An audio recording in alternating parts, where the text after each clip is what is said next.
फ़लस्तीन की तंजीम हमास ने Israeli intelligence Mossad को चकमा दे के 5000 मिसाइल अटैक किए। ये इतना बड़ा मिसाइल अटैक था कि इसकी वजह से 500 इसराइली जान बहक हो गए।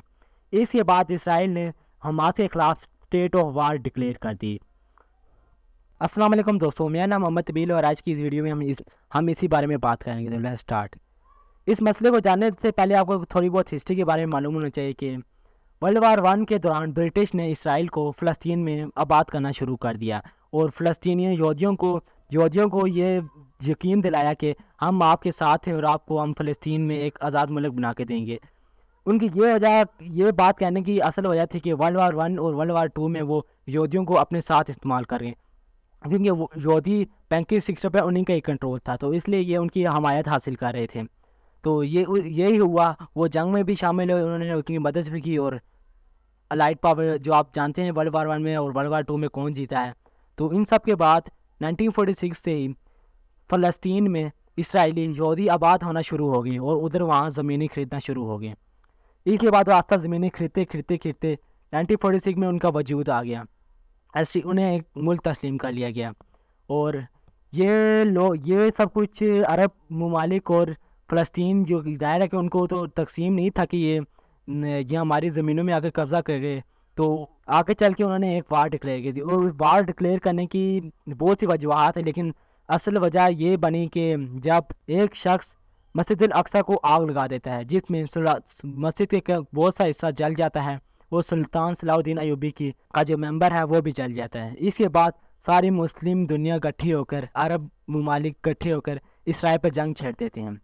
इसराइल की मदद अमेरिका करने लगा, उसने इसराइल की बहुत मदद की। अरब ने तो जंग छेड़ दी, लेकिन ये जीत सकते थे, लेकिन इस अमेरिका की मदद की वजह से अरब मुल्क हार गया। इसके बाद उन्होंने फ़लस्तीन का जितना थोड़ा बहुत भी इलाका था उस पर भी कब्ज़ा कर लिया और उसके बाद फ़लस्तीन में आज़ादी के लिए और अब तक उधर लड़ाई जारी रह रही हैं, जिसकी वजह से उधर बहुत सी तंजीमें भी बने, जैसा कि हमास। और पाकिस्तान का क्या किरदार है? पाकिस्तान ने अब तक इसराइल को तस्लीम नहीं किया, और जो अभी का ये मसला है इस पर पाकिस्तान कह रहे हैं कि जंग बंदी कर दी जाए, पीसफुली कोई रास्ता निकाला जाए, लेकिन शायद इसराइल इस पर तैयार नहीं है।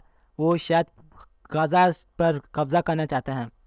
तो ये कुछ बात थी, और उस ममालिक का ये दरअसल कि ये जंग बंदी की जाए, ज़्यादा जंग को जारी ना किया जाए। इस पर ईरान का दोस्तों ये कहना है कि ये तो एक कुदरती अमल है, क्योंकि ये फ़लस्तीन के लोग अपने दफ़ा के लिए उन्होंने ये किया है। क्योंकि ज़ाहिर सी बात है, अगर आप देखिए अभी यूक्रेन और रशिया की जंग हो रही है, तो यूक्रेन जितने भी यूरोपीय ममालिक ये हैं, ये यूक्रेन की मदद करें कि बड़े मुस्लिम हैं, इन पर हमला किया गया है। रशिया को शायद सपोर्ट नहीं कर रहे, कुछ सपोर्ट नहीं कर रहे, लेकिन जब इसराइल का और फ़लस्तीन का आता है तो ये चुप हो जाते हैं। फ़लस्तीन भी देखा जाए तो अपनी ही आज़ादी के लिए जदोजहद कर रहा है। वो अभी भी बहुत से ममालिक इसराइल के ख़िलाफ़ हैं, जैसे पाकिस्तान, ईरान, लेबनान, मिस्र, तुर्की और बहुत से ममालिक। और ईरान के साथ तो उनकी एक दुश्मनी है। इसराइल ईरान पे इल्ज़ाम लगाता है कि वो गाज़ा में हमास को फ़ंड देता है। अब ये ठीक है या नहीं ठीक है तो इसका मालूम तो नहीं, लेकिन अभी हिज़्बुल्लाह ने भी इसराइल पर हमला कर दिया है। हिज़्बुल्लाह भी एक तंजीम है जो फ़लस्तीन की मदद करती है। मैं आपको एक और बात बता दूं कि हालात हर वक्त बदल रहे हैं। क्या बात है, जब आप ये वीडियो देख रहे हैं तो हालात क्या ठीक हो चुके हों या फिर मज़ीद ख़राब हो चुके हों? अभी तक तो कोई सूरत पैदा तो नहीं हो रही। तो गाज़ा पे हमला किया जा रहा है। हमास ने भी कई हमले किए हैं इसराइल पे।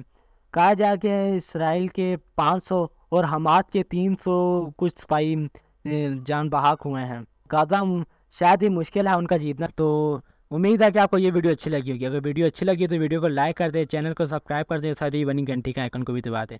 मैं मिलता हूँ आपको नई आने वाली वीडियो में, तब तक के लिए अल्लाह हाफिज़।